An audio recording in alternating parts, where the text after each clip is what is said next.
嚟緊星期3晚，谷草會上演9場賽事，頭場開跑時間為傍晚6點40分。頭場跑5班1650米，1號領創動力出賽17次都仲未開齋，終於落到嚟5班抽埋內檔，三甲要遇佢。2號競進天下即將成為香港8屆冠軍騎師嘅潘頓都唔揀，今場唔使考慮。3號馬特峰金將強配即將成為香港8屆冠軍騎師嘅潘頓，希望唔好成為大熱，三甲可以做膽。4號碧海藍天12檔唔信或得。5號加州活力大家都對佢好失望，老狐狸都係睇電算機，唔好畫死佢。6號連心星今場唯一未跑過呢個路程嘅馬，用嚟試場地就 fit 晒，大家可以留意後面方加拍馬房嘅馬。7號千里如飛呢匹馬轉咗馬房開始好緊，等跑1800以上，留意走勢。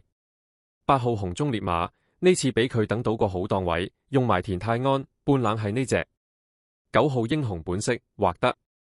10號極速之子今場唯一條件係個一檔，最多都係3344。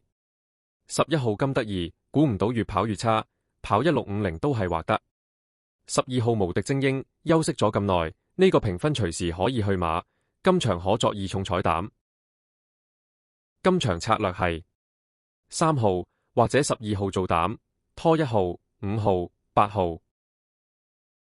喜歡我哋 DWQ 賽馬頻道嘅朋友，可以俾個 Super Thanks 支持我哋，多多益善，少少無拘。